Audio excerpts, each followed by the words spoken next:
สวัสดีผู้ชมกันอีกครั้งกับรายการทอล์กไทม์กับข้าพเจ้าแม็กเป็นรายการที่จะหยิบยกเอาเรื่องราวแล้วก็ประเด็นที่น่าสนใจไปวิเคราะห์เรียงข้อมูลนำมาเสนออารมณ์และเปลี่ยนท่านผู้ชมต่างๆสองเฮาเรื่องของ EP นี้ก็ว่าเรื่องของโครงสร้างพื้นฐานของประเทศไทยที่ว่ามีความสามารถบริหารจัดการก็คือมีคุณภาพแล้วก็มีศักยภาพหลายเนาะก็คือเป็นอันดับที่2ของอาเซียนเป็นรองเพียงแต่สิงคโปร์นั้นแล้วก็เป็นอันดับที่25ของโลกแน่นอนว่าเรื่องนี้หลายทางอาจจะฮู้ดีแล้วแต่ว่าประเด็นหลักของเราที่จะอบรมกันในมื้อนี้ก็คือโดยเหตุใดเนาะประเทศไทยก็ถือว่าเป็นประเทศที่มีพื้นที่ขนาดใหญ่ 500,000 กว่าตารางกิโลเมตรถ้าเทียบกับประเทศที่ว่าเป็นรองประเทศไทยในเรื่องของโครงสร้างพื้นฐานเช่นว่าเวียดนามฟิลิปปินส์แล้วก็มาเลก็คือ3ประเทศเรานี้มีพื้นที่ที่ว่าใกล้เคียงกันเนาะ 300,000 กว่าตารางกิโลเมตรประมาณนี้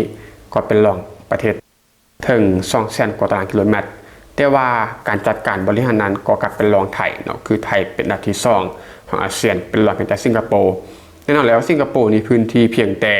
6-700 ตารางกิโลเมตรก็ยังบ่เท่าครึ่งนึงของกรุงเทพท่านผู้ชมเพราะกรุงเทพนี่ประมาณ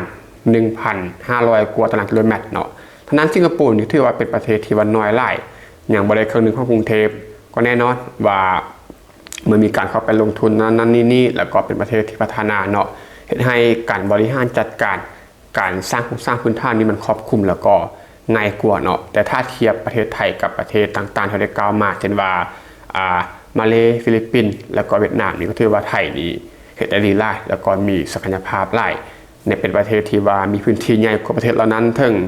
200,000 กว่าตารางกิโลเมตรแต่ว่าสามารถเอาชนะได้ในเรื่องของโครงสร้างพื้นฐานเป็นอันดับที่2ของอาเซียนแล้วก็อันดับที่25ของโลกซึ่งเราก็จะมาอบรมกันท่านผู้ชมเกี่ยวกับเรื่องราวดังกล่าวนี้ซึ่งในการจัดอันดับล่าสุดเนาะเป็นฉบับล่าสุดของสถาบัน IMD ก็คือเป็นสถาบันเกี่ยวกับการจัดอันดับขีดความสามารถของการแข่งขันในระดับประเทศเนาะระหว่างประเทศ IMD หรือว่า International Institute for Management Development ท่านผู้ชมประเทศไทยก็ได้รับการจัดอันดับให้เป็นอันดับที่25ของโลกและก็เป็นอันดับที่2ในภูมิภาคอาเซียนในด้านของขีดความสามารถโดยรวมทางที่ประเทศไทยนั้นมีพื้นที่ที่ว่าหลากหลายแล้วก็กว้างใหญ่กว่าหลายประเทศในอาเซียนหลายเนาะอันนี้ได้กล่าวมาก็คือมาเลฟิลิปปินส์แล้วก็เวียดนามซึ่งการจัดอันดับในครั้งนี้มันบ่เป็นเรื่องบังเอิญเนาะที่ว่าไทยในอันดับที่2แต่มันแสดงถึงศักยภาพแล้วก็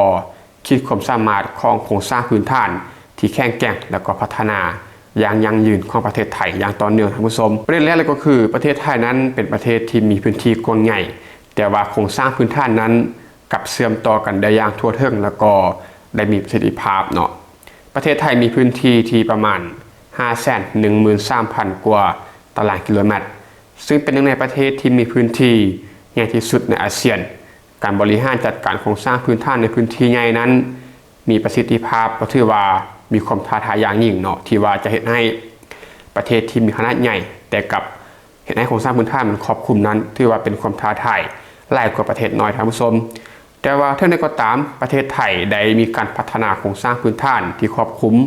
เกือบจะทุกภูมิภาคบ่ว่าจะเป็นเครือข่ายของถนนมอเตอร์เวย์การเชื่อมต่อระหว่างกรุงเทพมหานครและก็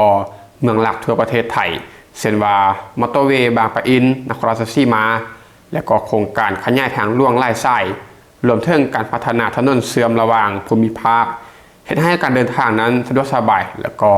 รวดเร็วยิ่งขึ้นท่านผู้ชมแล้วก็ยังมีโครงข่ายรถไฟเนาะรวมถึงโครงการรถไฟความเร็วสูงเชื่อมสามน้ำบินและก็แผนการขยายโครงข่ายรถไฟรางคู่ที่ควบคุมทั่วประเทศเนาะก็คือรถไฟไทยจีนที่ว่ากำลังสร้างท่านผู้ชมแล้วก็เรื่องของสนามบินก็มีสนามบินที่ว่าเป็นอันดับต้นของโลกเนาะสนามบินหลักก็คือสนามบินสุวรรณภูมิสนามบินสุวรรณภูมินั้นก็ถือว่าเป็นหนึ่งในความภาคภูมิใจของไทยก็คือเป็นศูนย์กลางทางการบินในภูมิภาคอาเซียนมีขีดความสามารถรองรับผู้โดยสารนานาชาติได้อย่างมีประสิทธิภาพ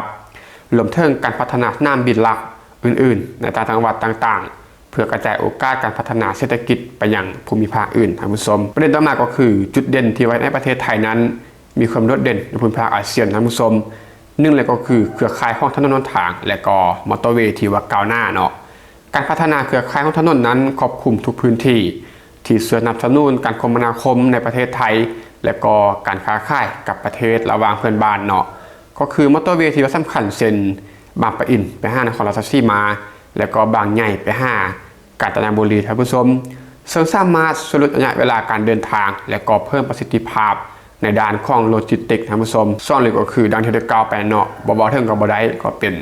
นามบินสุวรรณภูมิเป็นศูนย์กลางการบินในภูมิภาคเนาะแน่นอนว่าเที่ยวบินลงมาหลัก2-3 แสนเที่ยวในปี2024ที่ผ่านมานี้หากว่าได้เฮ็ด EP นี้ไปแล้วก็มีการให้บริการผู้เดินทางเข้าออกนับรวมกันก็คือ60 ล้านคนเนาะแล้วก็น่านบินสุวรรณภูมินั้นยังเป็นหนึ่งในน่านบินที่มีศักยภาพที่สุดในอาเซียนแล้วก็ระดับโลกท่านผู้ชมโดยระบบขนส่งที่ทันสมัยและการเชื่อมต่อกับจุดหมายปลายทางทั่วโลกเฮ็ดให้สุวรรณภูมินั้นเป็นหับการบินที่ว่าสำคัญสำหรับผู้โดยสารและก็การขนส่งสินค้าและ3ก็คือการพัฒนาเมืองใหญ่สู่ศูนย์กลางเศรษฐกิจซึ่งก็แน่นอนเนาะกรุงเทพมหานครได้รับการพัฒนาโครงสร้างพื้นฐานให้เป็นเมืองศูนย์กลางเศรษฐกิจของประเทศการลงทุนและก็การท่องเที่ยวโดยเฉพาะการพัฒนาระบบขนส่งมวลชนเช่นว่า BTS MRT และก็ ARL ท่านผู้ชมแล้วก็ยังมีจังหวัดในภูมิภาคเช่นว่าชลบุรีระยองและก็ฉะเชิงเทราท่านผู้ชมในพื้นที่ EEC ที่ได้รับการลงทุนอย่างมหาศาลในด้านของโครงสร้างพื้นฐานเพื่อรองรับการพัฒนาให้เป็นศูนย์กลางอุตสาหกรรมและก็โลจิสติกส์เนาะท่านผู้ชมเรื่องต่อมาก็คือความสามารถของไทยเมื่อเปรียบเทียบกับประเทศอื่นในอาเซียนเมื่อเปรียบเทียบกับประเทศเพื่อนบ้านในอาเซียนที่มีอันดับที่ว่าต่ำกว่าเนาะเช่นว่าเวียดนามมาเลเซียและก็ฟิลิปปินส์ซึ่งมีพื้นที่ที่ว่าน้อยกว่าไทยหลายท่านผู้ชมตามที่เรากล่าวไปเนาะว่า3ประเทศนี้มีพื้นที่ใกล้เคียงกันเวียดนามฟิลิปปินส์และก็มาเลเซียก็คือ3 แสนกว่าตารางกิโลเมตรต้นๆเท่านั้นขณะที่ไทยนั้น5 แสนกว่าตารางกิโลเมตรต้นๆเนาะก็คือต่างกันประมาณ2 แสนกว่าตารางกิโลเมตรท่านผู้ชมถือว่าแตกต่างกันหลายแต่ว่าไทยนั้นยังสามารถรักษาความได้เปรียบในด้านของโครงสร้างพื้นฐานโดยเหตุผลดังต่อไปนี้มาเริ่มที่ฟิลิปปินส์ก่อนท่านผู้ชมแม้ว่าฟิลิปปินส์นั้นจะเป็นประเทศเกาะเนาะแต่ว่ายังมีปัญหาในการเชื่อมโยงโครงข่ายระหว่างเกาะต่างๆให้มีประสิทธิภาพซึ่งต่างจากประเทศไทยที่สามารถพัฒนาเครือข่ายขนส่งทางบกแล้วก็ทางอากาศได้อย่างครอบคลุมเนาะท่านผู้ชมอันนี้ก็คือฟิลิปปินส์ที่ว่ายังเชื่อมเกาะต่างๆของประเทศนั้นยังบ่ครอบคลุมพอเท่ากับประเทศไทยแล้วก็มาเลเซียเนาะมาเลเซียนี่เป็นรองประเทศไทยก็คือเป็นอันดับที่3ของอาเซียนท่านผู้ชมมาเลเซียก็มีพื้นที่ที่ว่าน้อยกว่าประเทศไทยแล้วก็โครงสร้างพื้นฐานในบางส่วนนั้นยังขาดการเชื่อมต่อระหว่างเมืองน้อยไป5ชนบทเนาะในขณะที่ประเทศไทยนั้นสามารถพัฒนาโครงข่ายได้ขยายแล้วก็ทั่วถึงทั้งในเมืองใหญ่แล้วก็เมืองในพื้นที่ชนบทท่านผู้ชมสุดท้ายก็คือเวียดนามเนาะถึงแม้เวียดนามนั้นจะเป็นประเทศที่มีอัตราการเติบโตทางเศรษฐกิจที่ว่าสูงแล้วก็มาแห่งหลายเนาะแน่นอนถ้าไปติดตามข่าวเศรษฐกิจจะฮู้ดีเกี่ยวกับเรื่องของ GDP เนาะแต่ละปีในช่วง10 ปีข้างหลังมานี้เวียดนามที่ว่ามีการเติบโตที่ว่าร้อนแรงหลายก็คือ 7-8% ก็ว่ากันไปที่ว่าเป็นการเติบโตที่ว่าสูงหลายแต่ก็ยังมีข้อจำกัดในด้านของเครือข่ายถนนและก็ระบบมอเตอร์เวย์ท่านผู้ชมที่ยังบ่สามารถครอบคลุมได้คือกับประเทศไทยและก็สนามบินหลักในเวียดนามก็ยังบ่สามารถรองรับผู้โดยสารได้ในระดับเดียวกันเท่ากับสนามบินสุวรรณภูมิท่านผู้ชมก็คือยังเป็นรองเนาะเรื่องของถนนของสร้างพื้นฐานถนนหนทางมอเตอร์เวย์แล้วก็เรื่องของสนามบินเนาะถือว่ายังบ่ครอบคลุมแล้วก็ยังเป็นรองประเทศไทยอยู่ว่าถึงอนาคตที่สดใสของโครงสร้างพื้นฐานของประเทศไทยเนาะการพัฒนาโครงสร้างพื้นฐานของไทยนั้นบ่ได้หยุดเพียงแต่เท่านี้เนาะท่านผู้ชมรัฐบาลยังมีการวางแผนการลงทุนกับโครงสร้างพื้นฐานในระยะยาวเช่นว่าการขยายน่านบินสุวรรณภูมิที่ว่าได้มีการขยายการปรับปรุงเนาะให้มันรองรับนักท่องเที่ยวที่ว่าทะลักไล่เข้ามาอย่างต่อเนื่องท่านผู้ชมแล้วก็มีโครงการรถไฟความเร็วสูงที่ว่ากำลังสร้างเนาะลองคิดเบิ่งทางว่ารถไฟความเร็วสูงจีนไทยเป็นรถไฟทางคู่เนาะถ้าว่าสร้างสำเร็จก็เชื่อมกับบรรดาประเทศอื่นในภูมิภาคได้สบายเลยก็คือเชื่อมมาซอปลาวแล้วก็ข้ามไปจีนได้ต่อก็ยิ่งจะเพิ่มโอกาสให้กับการค้าขายของไทยเติบโตยิ่งขึ้นแล้วก็ให้โครงสร้างทางไทยนั้นยิ่งดียิ่งขึ้นท่านผู้ชมสรุปเลยก็คือการที่ประเทศไทยนั้นสามารถของอันดับที่2ของอาเซียนในด้านของคิดความสามารถด้านโครงสร้างพื้นฐานสะท้อนเห็นถึงความสามารถในการบริหารจัดการพื้นที่ขนาดใหญ่ได้อย่างมีประสิทธิภาพแล้วก็ยอดเยี่ยมของไทยท่านผู้ชมความมุ่งเน้นในการพัฒนาอย่างต่อเนื่อง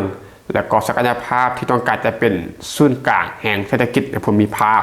และการลงทุนในโครงสร้างพื้นฐานที่แข็งแกร่งนี้